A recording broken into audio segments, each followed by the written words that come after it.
Bicho raro tú, hermético cráneo con 6 patas. ¿De qué familia? ¿De qué especie? Me pregunto. De todo se encuentra en el basural del Señor. Le doy un golpe y se triza, sin gemido. Se muerde la lengua y saca sus púas. Yo veo que traga saliva en espera de que salga la luna para abandonar el lugar montado en la espalda, desnuda, de su poeta corcel. Yo le adivino las pisadas, el veneno bajo el caparazón hembra, su vestido metálico, la armadura sonrosada. Posa de inerte, de piroxena, de racha ilusionista, pero a mí no me viene con tonteras. Le doy otro golpe y el espejo cae, hecho trizas. Ese es un poema de nuestra invitada de hoy a Cuestión de Gustos. Tenemos la alegría de recibir a la poeta Elvira Hernández. ¿Cómo estás, Elvira? Muchas gracias por hablar con nosotros. Muchas gracias por la invitación y por estar en Radio Universidad de Chile, que es mi radio. Bueno, nos alegra muchísimo eso y siempre nos pone una vara muy alta, déjame decirte, cada vez que un entrevistado me dice, pero si yo te escucho, para mí como, ¡blup! El tremendo nivel de gente que nos escucha nos pone muy, muy contentos y nos entusiasma. También, por supuesto, poder estar generando contenidos que resulten interesantes. Y este programa, bueno, va de eso, ¿no? Va más que de hablar de tus premios, de algún libro en específico, quisiéramos revisar tu concepción de la poesía. Y podría yo haber partido con unos textos que a mí me gustaron muchísimo, en donde tú hablas de tu mirada del ejercer la poesía y de cómo se mira desde allá. Estoy buscando arte poética. Tantear, tactar, quizás como un bardo antiguo o una machi en trance que viene tocando por miles de años algo que pareciera seguir estando ante nuestros ojos. Escribir poesía no es una actividad natural y tranquila, aun cuando escribirlo sea. Ni siquiera es una actividad en el sentido de lograrse como proyecto de valor para el mercado, inconsumible, hija de su tiempo. Su imperativo es alejarse de su época, exigencia de la que desearía escapar. La poesía es para quien escribe estas líneas un estar cautiva que compromete no solo a la mano, sino a todo el cuerpo, al sometimiento de las palabras, a la aceptación del más terrible de los bienes. Entonces no se puede pensar. Ante un vínculo tan íntimo que el aprendizaje de técnicas poetas puedan encaminarnos a tocar fondo, fibra humana, sin sentido, o ese mismo fondo de no se sabe qué, en la extrañeza de las palabras y de lo que vivimos, su irrupción desconocida, ese preguntar que nos ata, porque al final no puedo ser yo frente a las palabras, aunque alguna vez haya pretendido ponerle puntos a las íes, son solo ellas y mi sombra. Y así sigue, esta arte poética que tú escribiste hace varios años ya. ¿Qué, Sí. qué te remite ahora escuchar eso? Bueno, uno cuando escucha o lee y se va a las páginas que uno escribió hace muchos, muchos años, o sea, yo lo hago con un poco de temor, porque digo, ¿cuánto de esto renegaré el día de hoy? ¿No? Porque cuando se escribe con mucho entusiasmo y con mucha convicción, eh, pero bueno, ¿cómo, cómo junto con eso ser fiel a las palabras y no dejarse llevar por ese entusiasmo y por una convicción que muchas veces pueden ser anteojeras? ¿No? Entonces, es un equilibrio que la verdad es que no se sabe cómo se logra, ¿no? Quizás ese sea el misterio de la poesía. Pero bueno, yo me quedaría así con lo que tú has leído en estos momentos mío, con ese examen permanente de las palabras, ¿no? Porque, por ejemplo, eh, estos últimos días yo he escuchado, por ejemplo, una palabra que me rebota y que es la palabra robusta, ¿no? Lo he escuchado, se lo he escuchado al ministro de Salud, se lo he escuchado a otras autoridades, la palabra robusta. Eh, y siento que todos estamos en un grado de fragilidad tan grande, ¿no? que esa palabra casi nos derriba, ¿no? Entramos en colisión con esa palabra. ¿Cómo la tomamos? ¿No? Yo por el momento estoy con una pinza para ver cómo la voy a agarrar. Sí, ahora me interesa muchísimo tu opinión respecto a este momento, a propósito de eso, ya lo que las palabras tienen para mostrarnos en este momento, porque lo pongo como una hipótesis. Desde el 18 de octubre hasta ahora, pasando por la pandemia, la reclusión y todo eso, para mí esta vulnerabilidad de la que tú hablas tiene que ver con la visibilización de nuestra incapacidad de control, que es una fantasía nomás que tenemos, ¿no? Y aquí la poesía tiene un montón de cosas para enseñarnos, para decirnos respecto a la vulnerabilidad y a la falta de control. ¿Cómo lo sientes tú? Sí, claro, bueno, yo creo que esa es parte de la tradición que nosotros tenemos que rescatar, o sea, la poesía chilena es un paisaje en el que nosotros nos podemos sumergir, ¿no? Y que nos entrega un perfil muy interesante de nuestra idiosincrasia. Que la poesía si bien es cierto que parte de un autor, es un diálogo con la comunidad, ¿no? Entonces, siempre los lectores creo yo que van a tener la última palabra, ¿no? Uno escribe en un momento, pero quienes van a seguir hablando son los, son los lectores. Entonces, es esa relación lo interesante, ¿no? En ese aspecto, hoy día yo creo que la poesía está en alerta, como lo ha estado siempre, ¿no? Y haciéndose eco de las palabras, porque escribimos con las palabras que se usan a diario, ¿no? Cualquiera que sea el rango que queramos darle en nuestros escritos, ¿no? Pero todo aquello que escuchamos, todo aquello que se dice, es el tejido verbal del cual no nos podemos apartar, ¿no? Y sin duda esas palabras traen una emocionalidad, traen una óptica de cómo estamos recibiendo la época en que estamos parados, ¿no? En que día a día quizás tenemos que decirnos algo, porque día a día estamos hablando. Claro, pero la manera en que recibimos esas palabras que nos llegan también va a ser distinto desde el lugar donde estemos parados. Estoy pensando del lugar emocional también. Creo que probablemente este es un buen tiempo para la poesía, ya que estamos tan desnudos frente a la realidad. Sí, sí. Y bueno, el encierro, este ha sido un encierro que no es voluntario. Yo me encierro voluntariamente, pero este es un encierro que no es voluntario. Ha sido una paralización que hemos tenido que combatirla, porque si bien es cierto que tenemos que cuidarnos, por otro lado tenemos que estar muy activos y no podemos dejar que todo transcurra como si no nos concerniera, ¿no? Claro. Y ahí requeremos volver a la palabra, probablemente. Vamos a volver a la palabra y seguir conversando con Elvira Hernández, nuestra invitada para esta cuestión de gustos. Vamos a ir a una pausa musical, ella pidió Piazzolla, así que esto es lo que escuchamos ahora.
Yo también he hecho de poeta. Con agilidad he trepado la maraña de cuerdas. He caminado por el vacío como si no tuviera pies. He pasado largamente suspendida como si dependiera de tus ojos. En 2 lágrimas se ha sostenido la complejidad de mi equilibrio. Parada sobre mi cabeza, fustigué a todas las bestias negras en el redondel. Tragué saliva vaga, un poco de fuego y polvo raro. Quebré fidelidades, surcí fracasos, envenené amores. Hice ilusionismo y entre mis piernas metí a la gran serpiente. Cortaron mi cuerpo en pequeños pedazos que cayeron al agua. Reí con sorna alegría frente a mi cara de trapecista lúgubre. Pero solo pude hacer este gran arte en funciones nocturnas. Estamos leyendo a Elvira Hernández, nuestra invitada, destacadísima poeta chilena, candidata al Premio Nacional de Literatura este año. También ha recibido el Premio Nacional de Poesía Jorge Teillier, el destacado Premio Iberoamericano de Poesía Pablo Neruda por su trayectoria. Yo me salté todo el currículum porque me pareció importante partir hablando del presente y de la poesía. Pero hablemos un poco quizás de eso, ¿no? Tú has hecho un largo recorrido escribiendo, pero también formando poetas, y me parece, y escritores y escritoras, y me parece interesante hablar de eso, porque, Elvira, yo me pregunto, ¿cómo se encuentra una voz? ¿Cómo uno encuentra una voz para escribir? Mira, eso de formar poetas yo creo que no es real, ¿no? O sea, yo he estado, sí, yo creo que los poetas se forman solos, ¿no? Que la escritura es algo que también es muy solitaria y, y que todo parte en la lectura. A mí eso me gusta poder compartir las lecturas, ¿no? Y yo creo que esa es parte de una formación, ¿no? En la cual hay lecturas que uno lee, todos leemos lo mismo, pero hay otro y ya en la época en que nos conectamos mayormente, el mundo de las bibliotecas se amplió y hoy día prácticamente nadie lee lo que lee el otro. Entonces hay una comunicación de decir, mira, aquí hay un autor que me interesa. Pero los poetas en la escritura entran solos, ¿no? Yo creo que la conversación, y que es algo que durante la época de mi formación nos faltó, porque la dictadura no nos permitió conversar, fue una de las cosas que nos quitó, ¿no? La conversación era una cosa prohibida, porque justamente podíamos complotar. Y claro, el intercambio de ideas era algo prohibido, y sabemos que la humanidad avanza cuando se encuentra. Exactamente, exactamente. Claro, no cuando queda cada uno encerrado. Uno escribe encerrada, pero escribe teniendo presente a todos los demás, porque la verdad es que uno escribe en eso que nos junta, no en esa cosa tan personal que uno no tiene para qué decirlo, digamos, ¿no? Pero todo aquello... Sí, perdón, te interrumpí. No, está bien, Antonella. No, es que me quedé pensando en eso que decías, que uno escribe solo, pero en conciencia de los otros, y una cosa que como tú señalas, y tú también lo has escrito, ¿no? De que hizo muy bien la dictadura fue romper las redes sociales. Pero a partir de octubre del año pasado nos volvimos a encontrar y empezamos no solamente a vernos en las marchas y en la Plaza de la Dignidad, sino también a hablar de política en nuestras casas con nuestros amigos, a participar de asambleas y de cabildos. ¿Qué sientes tú que fue incluso ahora, en cuarentena y estando recluidos, igual hay una efervescencia que uno ve en las conversaciones, que uno ve en las redes sociales, etcétera? ¿Qué sientes que estamos recuperando? ¿Estamos recuperando algo? Sí, claro, yo creo que las mujeres sobre todo, porque sí, después de la dictadura se entró en una zona gris, ¿no? En que nos preguntábamos, bueno, ¿qué podría ocurrir para que pudiera haber un cambio, ¿no?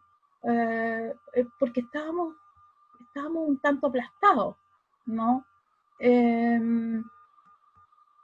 Y son las terribles injusticias las que hacen que la sociedad se conmueva, ¿no? Y quién estaba atrozmente,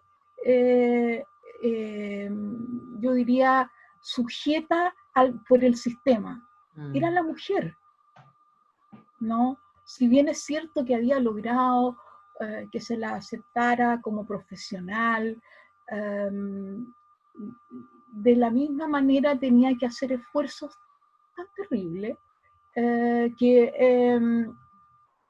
y aún así no lograba ser reconocida como la otra parte de la humanidad y de la sociedad que dignamente está buscando un reconocimiento, ¿no? Sí. Y entonces eso yo creo que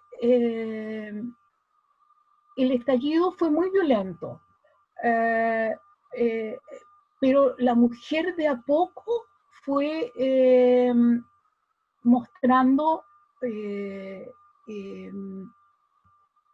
sus propuestas, ¿no? No fue una cosa inmediata, porque esa cosa violenta es todavía muy masculina, ¿no? Pasamos a la pandemia como una suerte de guerra, ¿no? contra el virus, sin entender que la nueva sociedad requiere de un cuidado y esta enfermedad, más que salir al frente, quizás requiera de un cuidado lateral, partiendo por algún costado, y para al virus apañarlo, ¿no? Y entonces escucho yo que la mujer ha retrocedido en este periodo de peste 30 años. Y eso, de participación. En el momento nuestro en que nosotras las mujeres íbamos descubriendo muchas formas de expresión y de participación, ha sido una mala noticia, ¿no? Y yo creo que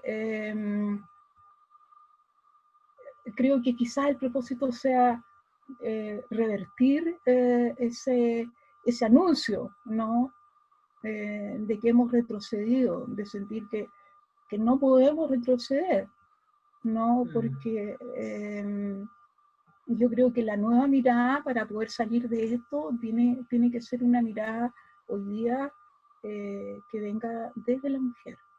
Porque claro, este retroceso al que tú refieres, Elvira, tiene que ver con que los trabajos que tienen las mujeres son los más precarios y por lo tanto son las primeras víctimas socioeconómicas de la recesión y por lo tanto la participación de mujeres bajó a los índices que había hace 30 años atrás, pero a mí me da la impresión a partir de esto mismo que tú dices, de que la mentalidad de las mujeres hoy día es distinta.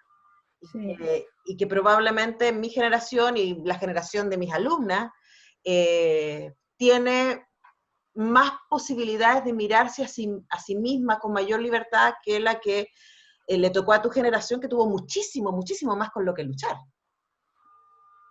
Sí, curiosamente en periodo de la dictadura se armaron dos movimientos que fueron muy importantes,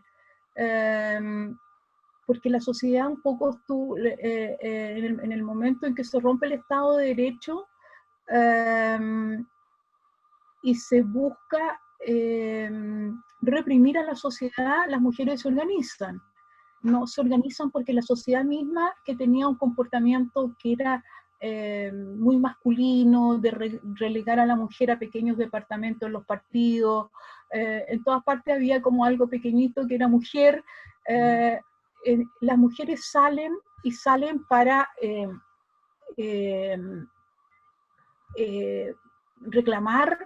reclamar a su familia que está detenida, y comienza una participación social y política de la mujer, ¿no? Y también ocurre lo mismo con los mapuches, ¿no?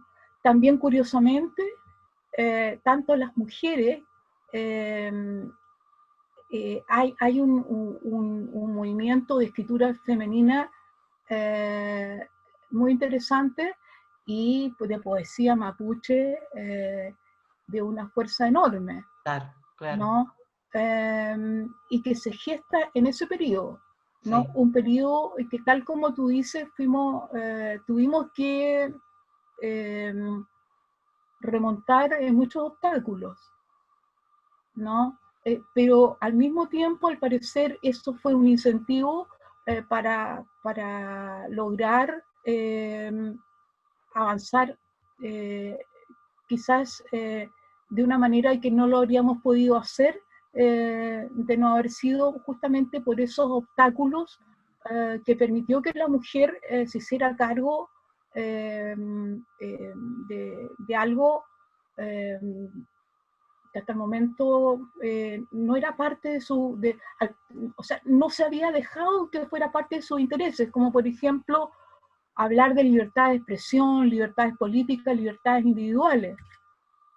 Sí, y van a ser las mujeres, estoy pensando particularmente en Mujeres por la Vida, ¿cierto? Que van a ser las primeras que se van a organizar de manera transversal al interior del pensamiento político contra la dictadura para ir y decir, hasta acá llegamos. Bueno, voy a volver sobre eso, porque a mí el tema de cómo saca la voz una mujer me parece que es central discutirlo en este momento a partir de todo lo que está pasando. Pero vamos a ir a escuchar a Piazzolla. Estamos conversando con Elvira Hernández en esta Cuestión de Gustos.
conversando con la poeta Elvira Hernández, destacada, premiada, con una larguísima y muy importante carrera.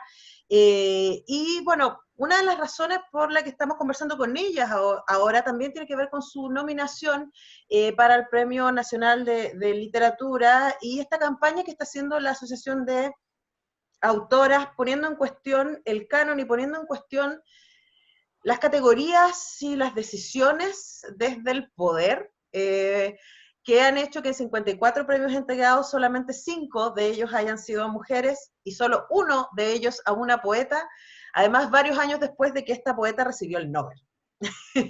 Entonces, tú decías antes, Elvira, que en algún momento todos leemos más o menos lo mismo, pero esa lectura está instalada desde un poder, está instalada desde el Ministerio de Educación, está desde el canon, ¿cierto? Hablemos un poco de cómo se ha ordenado la tradición y el canon de la literatura y de la poesía en Chile.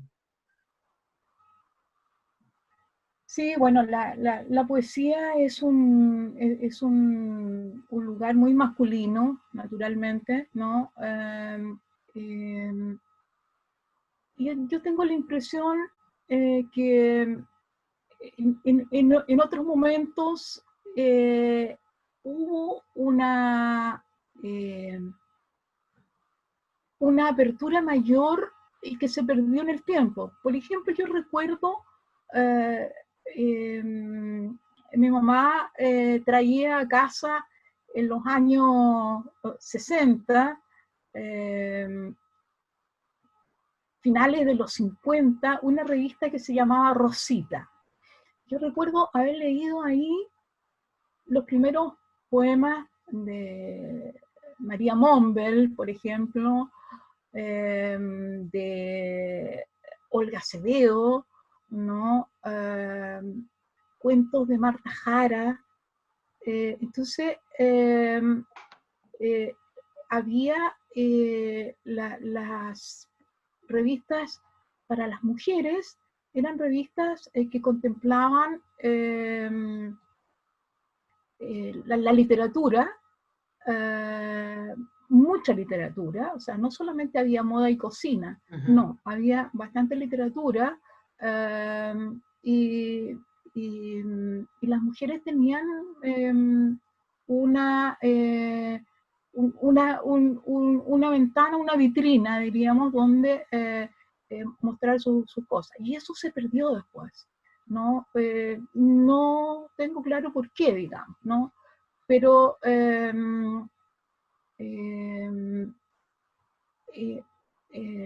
María Inés Saldívar, en un libro que acaba de sacar sobre poesía chilena, se da cuenta un poco de que las mujeres de la generación del 60 quedaron ausentes, ¿no? La generación del 60 fue muy masculina. Y entonces ellas llegaron justamente a este movimiento del que hablábamos hace un rato atrás, en tiempo de dictadura, y entonces fuimos un gran movimiento con mujeres que escribían desde hace mucho tiempo, pero que no habían podido encontrar lo suyo, ¿no? Precisamente porque tópicos como la ciudad, la percepción de la vida misma, o sea, al parecer era algo en la cual la mujer tenía poco que decir, ¿no? Entonces hubo que esperar ese momento tan difícil como para poder abrir y decir, sí, o sea, ese periodo en que añoramos cambios, o sea, al parecer ese fue el periodo en que sí la mujer pudo decir algo, ¿no? Como ya esbozando que lo próximo que viene tiene que tener un marcado rasgo femenino.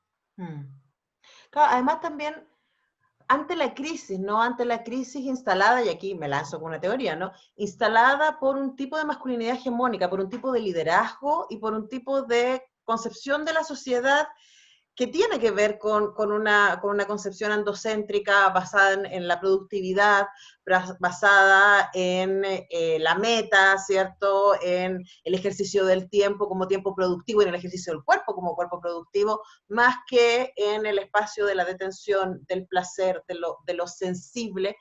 Lo interesante es que estos no son características únicamente de las mujeres, pero en nuestro entrenamiento social, las mujeres lo hemos desarrollado más. Y ahí parece que hubiese una respuesta para los tiempos de crisis. Estoy pensando, por ejemplo, cómo ha quedado ultra comprobado que aquellas naciones que tienen liderazgos de mujeres han tenido un mucho mejor manejo de la pandemia que aquellos que tienen una masculinidad más dura, como Brasil y Estados Unidos, por ejemplo.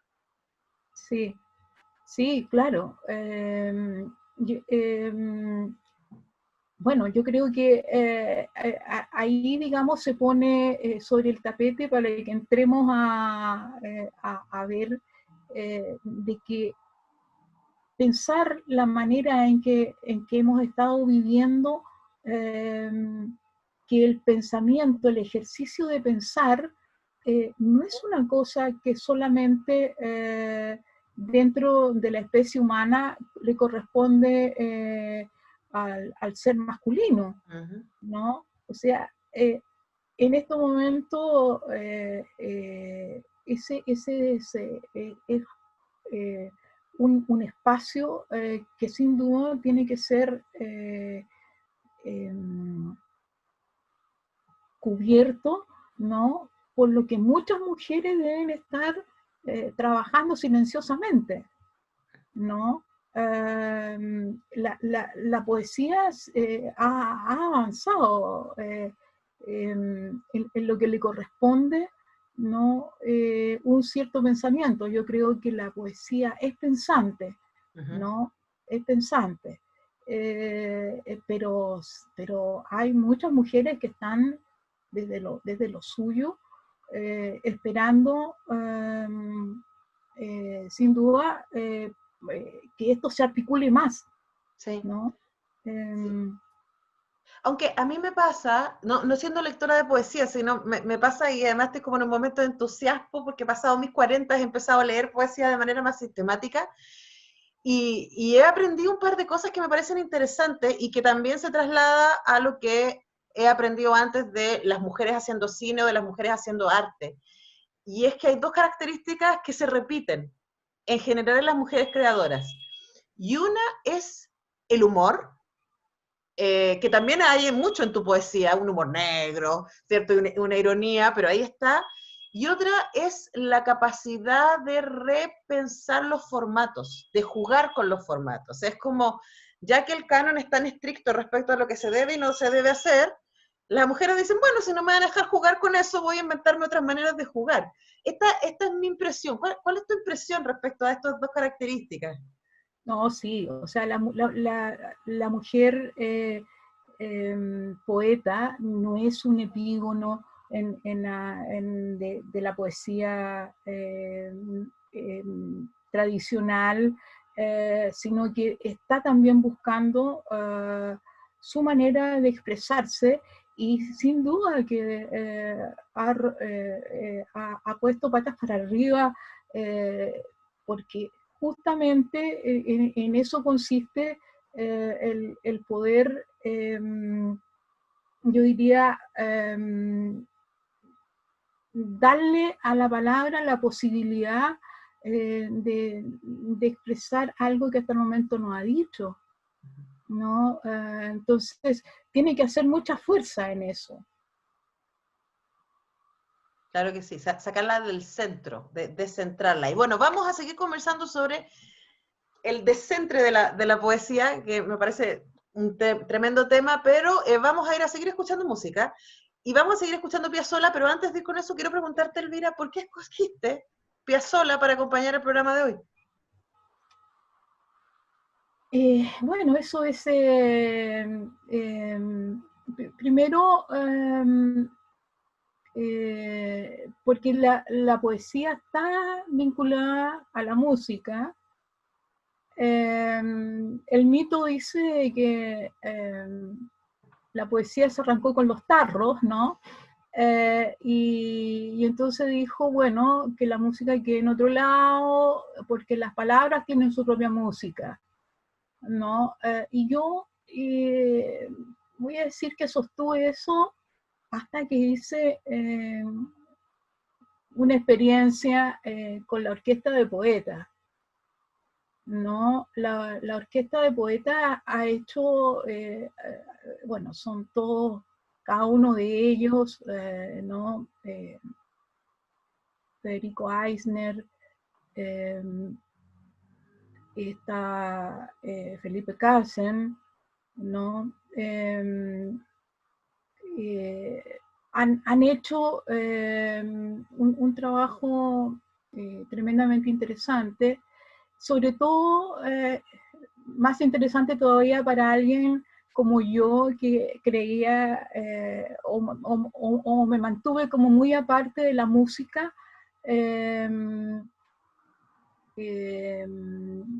apegada a ese mito, ¿no? Antiguo, y sintiendo que la música era como un ideal, pero que estaba en otro lado.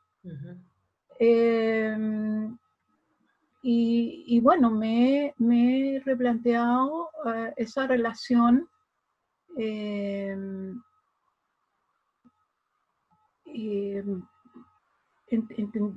pasando por Violeta Parra, pasando por todo eso, ese gran nexo que hay entre la música chilena, ¿no? Y la poesía nuestra, pero que en el desarrollo de nuestra historia poética, la poesía culta, entre comillas, digamos, ¿no? Aparte de la poesía popular, esa clasificación tan rara, dejó la poesía que se consideró culta, siguió una zona visual, ¿no? Hacia la visualidad. Y la poesía popular quedó muy vinculada a la música, y fueron como dos mundos que no son dos mundos, uno solo, ¿no? La Orquesta de Poetas y la mayoría de los poetas más jóvenes de las generaciones, de las nuevas generaciones de los poetas hoy día, han logrado restablecer ese vínculo que en algún momento, muy tontamente, se cindió, digamos, ¿no? Y entonces, bueno, yo elegí Piazzolla porque quise que la música sin palabras pudiera establecer un nexo en nuestra conversación, y entendiendo, digamos, que claro, hay una relación profundísima, de la cual yo recién estoy adentrándome como te digo, en esa zona, después de esa experiencia muy rica que hice con este grupo, ¿no? de poetas, de la Orquesta de Poetas. Sí, bueno, ¿y quién podía cuestionarle a Piazzolla su capacidad poética? Así que vamos a seguir escuchándole. Hacemos Cuestión de Gustos con Elvira Hernández.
Villa Brasilia. Son muchos los años de la defunción de este paraíso de pájaros. Volaron junto a ellos los 1001 árboles distintos que le daban vida. Le sucede en el tiempo un bosque habitacional sin gorjeos, una trápala fónica mecánica, un frontis vehicular, baldosas removidas por raíces ocultas, sobrevuelo de aves en desbandada, un árbol solitario que perdió su nombre. Ese es el poema que abre Pájaros desde mi ventana, que tengo acá de Elvira Hernández, nuestra invitada en esta bellísima edición de nuestros amigos de Alquimia Editores. Quiero volver a algo que hablábamos antes, Elvira, sobre el tener la voz y el descentrar de la poesía, porque a diferencia de la narrativa, la poesía viene desde la poesía chilena en su fuerza, de una manera muy potente, viene desde la provincia.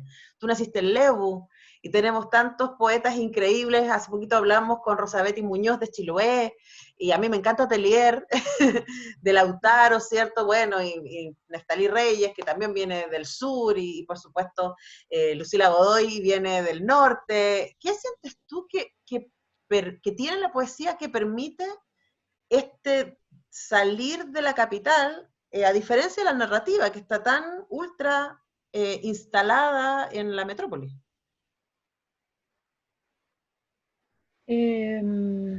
Bueno, yo siento que la poesía está arraigada al sufrimiento humano, ¿no? Y la provincia, con todo lo amable que tiene, porque era un lugar prácticamente de confinamiento, ¿no? En provincia, en los años 60, tú solamente escuchabas que tenías que emigrar, porque sencillamente en esos lugares, que te digo, eran muy amables, porque eran lugares que el centro, la capital, sepultaba, ¿no? Y había ese encuentro familiar provinciano, pero que en las conversaciones traslucía mucho sufrimiento, ¿no? Y Leo mismo, que mi familia abandonó cuando yo tenía 5 años, 5 años, era un lugar pobrísimo, ¿no? Y además muy apartado. Era claro, fueron los años en que todavía funcionaban las minas, y había mucho alcoholismo, con unas lluvias torrenciales, ¿no? Con caminos cortados, y era un lugar donde tú veías ese gran sufrimiento, ¿no? Y eso ese, eh, era algo que compartían las provincias, ¿no? Y creo que hasta el día de hoy pareciera que lo que ocurre en provincia no importa, ¿no? Hoy día pareciera que lo que ocurre en la Araucanía, que es muy grave, no está ocurriendo. Sí, hay una negación, además porque el discurso está tan centrado, y volvemos a eso, ¿no? De que muchísimos chilenos y chilenas conciben su realidad a través de la pantalla de la televisión, y la editorial de la pantalla de televisión está muy centrada. Yo siempre me indigno mucho cuando veo notas de 10 minutos o de 8 minutos sobre Las Condes o Providencia, y uno dice, pero ¿por qué el vecino de Villa O'Higgins tiene que estar escuchando que acá hay paraderos nuevos? O sea, es como, ¿a quién le importa? Sí, sí. Pero la poesía ha dado un poco vuelta a eso, y ahora creo que para ir cerrando me parece interesante hablar de la poesía de mujeres, y que hoy día haya esta campaña tan potente porque leamos más mujeres, porque hagamos un ejercicio ahí. Y quería preguntarte a ti como lectora, no solamente como escritora, ¿qué te pasa cuando lees mujeres? Eh, bueno, primero es muy gratificante porque tú entras en algo, en una realidad em, que tú de alguna manera sospechas, pero que increíblemente no da, ¿no? Entonces, es muy gratificante que eso pueda verbalizarse, ¿no? Em, Luego, hay una cantidad de recursos literarios muy interesantes también, ¿no? Que hace que tanto las novelistas como las poetas, eh, aquello que escriben no sea algo plano, Mm. ¿no? Sino que está lleno de sentido, ¿no? Eh, eh, y son además libros que están haciéndose preguntas eh, que son preguntas actuales, ¿no? O sea, no, no es lo que se escribe, no es algo en el cual sea una suerte de letra inerte, ¿no? Sino que todo eso está vivo y está dentro de las preguntas que uno se está haciendo eh, eh, a diario, Ujú. Hay ¿no? una contingencia. Entonces, sí, y hay eh, escrituras de muy diverso tipo, ¿no? Desde donde las, em, las apuestas estéticas tienen un alto grado de incidencia, como por otro lado está eh, ciertos eh, yo diría, preocupaciones testimoniales, ¿no? Que te dejan helada, ¿no? Desde el momento en que recogen historias de mujeres donde la realidad mujer es bien estremecedora, ¿no? Y tienen solamente ese carácter, contar, ¿no? Una historia de vida. Ujú. Sí.